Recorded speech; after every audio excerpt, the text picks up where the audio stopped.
We've just had a big weekend of Championship football. Get all your thoughts on all the action down below. And here are 10 things we learnt from this weekend in the Championship. Huddersfield will feel immediately vindicated for sacking Darren Moore after that fantastic performance against Sheffield Wednesday, putting 4 goals past them, and this coming in a weekend where they could have dropped into the bottom 3 themselves had they lost this game, given that QPR also picked up all 3 points. Exactly the sort of result and performance that can reinvigorate you for this second half of the campaign. Now, Sheffield Wednesday definitely didn't help themselves at times throughout this match, but Huddersfield were able to pick up on those vulnerabilities, and suddenly I think there's a little bit more optimism there after doing some good deals in January as well. Now, as of recording, it is Michael Duff who is the favourite for the Huddersfield job. Town fans, I'd like to get your thoughts on that one down below. It's fair to say that his reputation did take quite the knock after how the Swansea stint went, but I'd say from the outside looking in, a manager like Duff and his sort of play style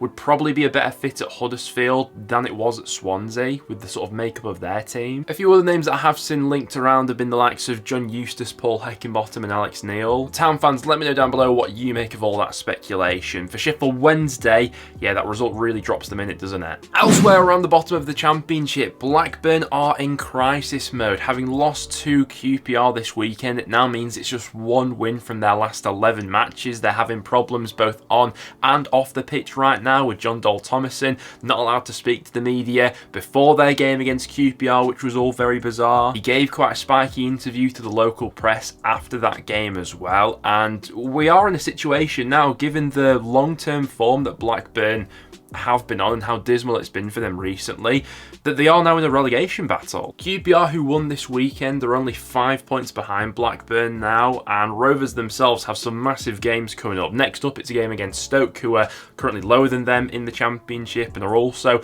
in a bit of a crisis mode right now. And then after that, it's a local derby against North End, which should be spicy. Speaking of Stoke City, what we also learnt this weekend is that they too could be in trouble. Now, don't get me wrong, Leicester City are good enough that they can do that to any Championship side, putting 5 goals past you, but the way Stoke sort of fell apart in that game and some of the other problems that have been an overriding pattern of this season so far, whether it's been Neil in charge or now Schumacher, Stoke themselves are just 4 points above the bottom 3 right now, and I honestly think that we're in a situation, especially if QPR continue to pick up points, where any team up to around maybe 15th in the table still isn't completely safe from being dragged into this relegation scrap right now, which should make things interesting in the bottom half of the table for this second half of the campaign. Stoke currently the most wasteful side in the Championship going off the XG numbers, and they're conceding an average of 1.4 goals per game as well. Those two things coupled together, yeah, do make for worrying reading, and with them being 20th in the Championship now as well. Another thing we learnt this weekend is that Preston's Will Keane is on fire. Was he the bargain signing of the summer transfer window? North End picking him up for a snip at just 40 grand. He's now scored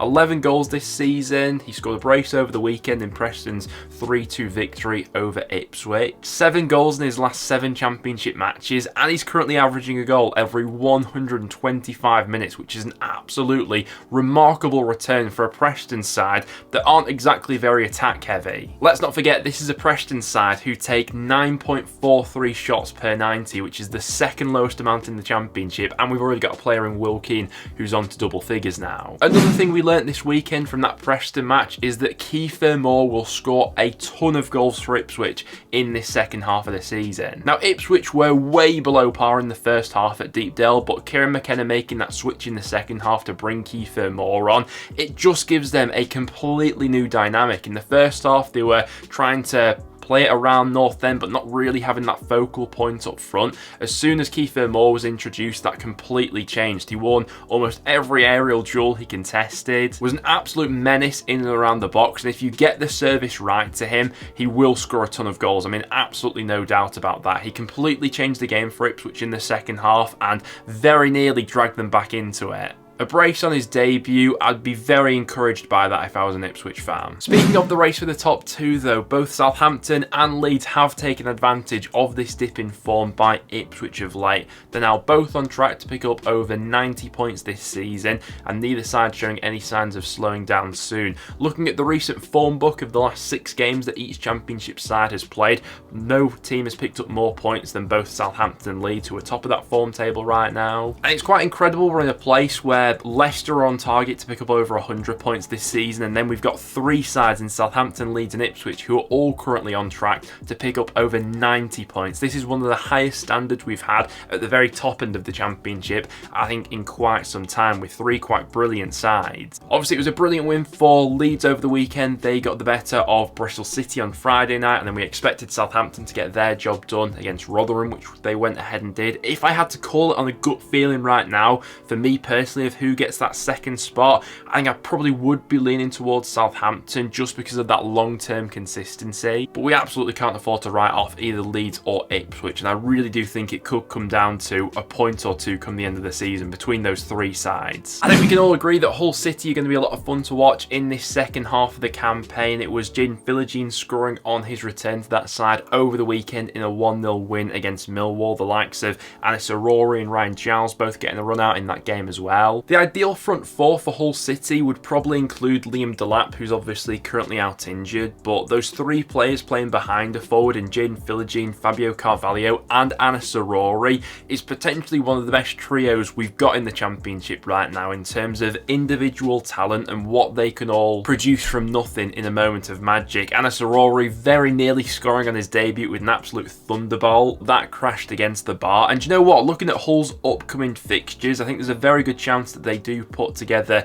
a decent run of form now. The next 3 games see them going up against Swansea, Rotherham and Huddersfield, all sides who are currently in the bottom half. And then after that, they've got some crunch games against Southampton and West Brom. But going into those 2 games, I think there's every chance that Hull come into it having won their last, 5 on the bounce or whatever it would be. For Coventry, I think losing Ben Sheaf for an extended period of time will be a blow to their playoff challenge. We knew coming into this weekend that he wouldn't be fit for the Norwich game, but it's since been confirmed by Mark Robbins that he could be out for 6 to 8 weeks. In that time frame, that's a lot of championship football that Coventry will have to play without Sheaf, who I think probably has been one of their best performers so far this season. Obviously, their unbeaten run came to an end this weekend as well at the hands of Norwich, a cracking result for the Canaries. To be fair to Cov, I have really liked the look of Victor Torp so far from the sample size of games that I've seen him in. Hopefully the likes of Torp, Allen and Eccles will be able to fill that void that will be left by that. At long last, we finally saw Plymouth Argyle winning an away match. It now means that Rotherham are the only side in the championship this season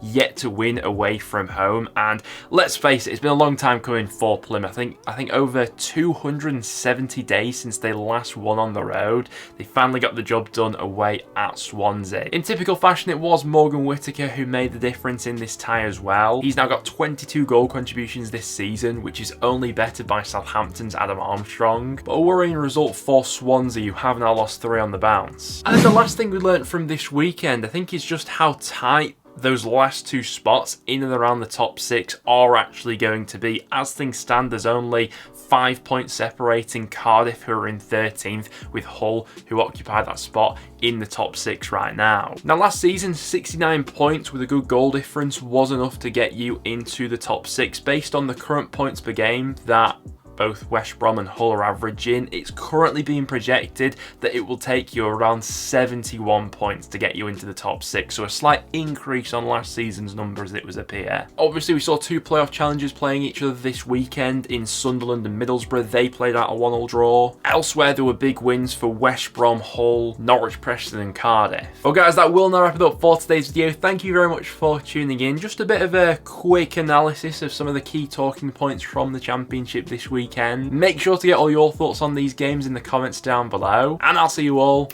in the next one.